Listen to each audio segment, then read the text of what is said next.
Hello, and thank you for joining us today. I hope you are still excited about 2020. I know that I am.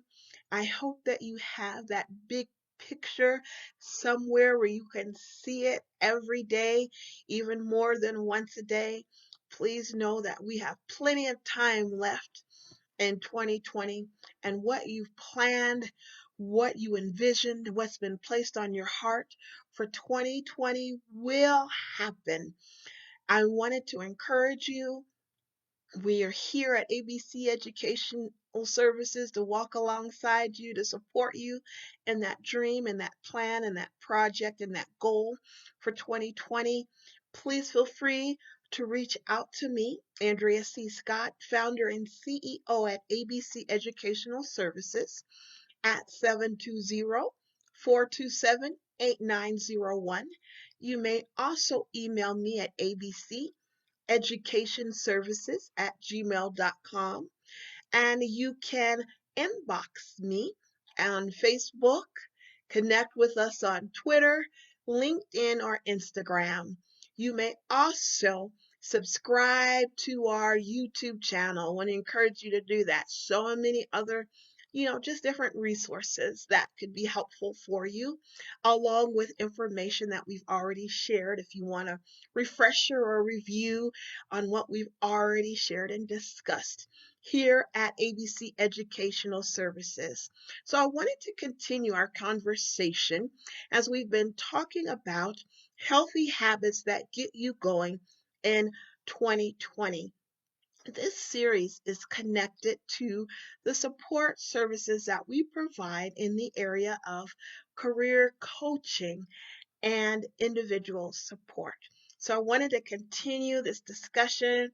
I hope it's been beneficial and helpful to you. So our last habit, which is habit 4, is re-examining your relational skills. Relational skills are so important in our area of growth and progress and success and activating our plans, because we all know that we'll all need at some time to have some type of interpersonal interaction with someone. So our relational skills are so very important. So this first part of this habit I wanted to share with you is called Rate Your Relational Intelligence. And what is relational intelligence? Relational intelligence is the ability to discern where someone should be placed in your life, what area they should be placed, what place they should occupy, whether it's professional or whether it's personal. And appropriately identifying them and putting them in a place where it's most healthy and in your best interest. So why is this so important? It's so important to command your relational intelligence for your own life. This gives you the ability to define, to form, to grow, and to sustain those relationships that are healthy for you, that'll be able to help advance you to the next level.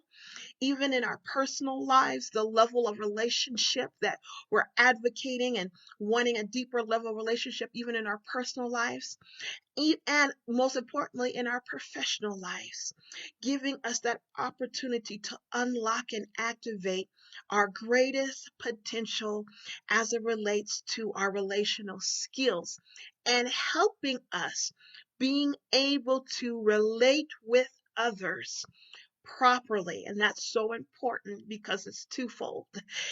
Being able to identify and discern where someone belongs in our life, and then being able to relate with them properly in the area in which you've identified is in your best interest. So I wanted to share two transformational keys that I thought was important, and hopefully give you a chance to just kind of rate yourself and self-reflect and see where am I in this relational intelligence, and can I increase, or how can I improve or refine my relational intelligence skills. So the first one I wanted to talk about is managing your expectations. So important. When we have relationship, it's so important that we manage our expectations based on the position that we have placed that relationship. Because how many know where your expectation is, your emotions and your behavior will follow.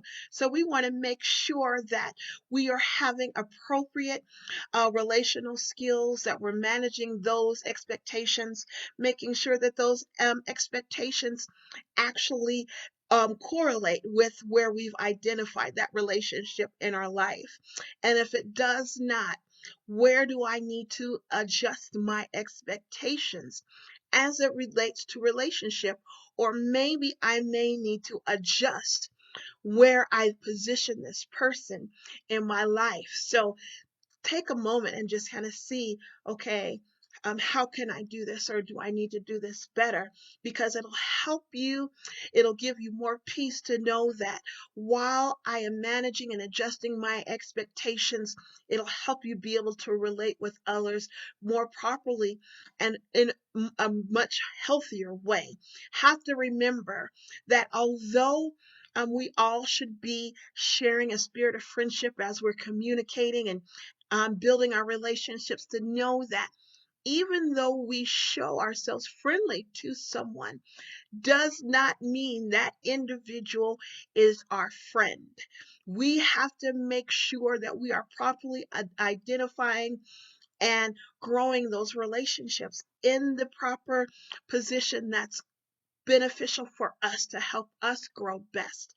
Everyone may not agree with where you may properly place them, but if you continue to improve in your relational intelligence, you can communicate that in a way that'll help you grow, and that'll help that person be at peace and know that, wow, I'm still a part of their lives, but they are growing and working on other things. So there's always a way, a healthy way to share our emotions and feelings with others. So wanted to give that as a segue with our second transformational key is: what you do not evaluate, you cannot change.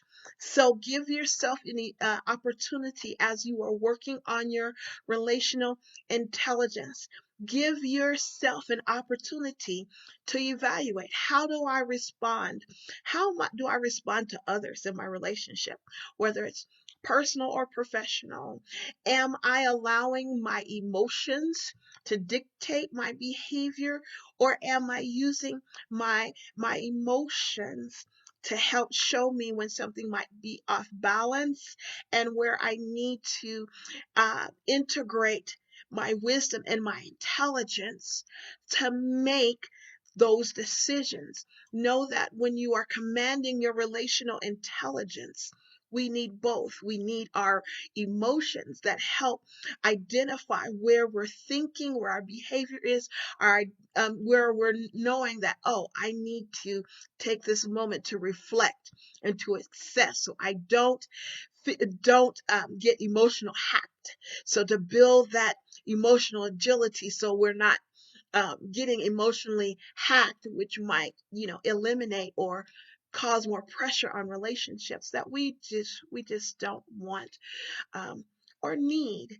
So just know that as you are rating yourself when it comes to relational intelligence, be sure to be kind to yourself. We are all growing. We're all doing those things that we know will be helpful to us and help us grow.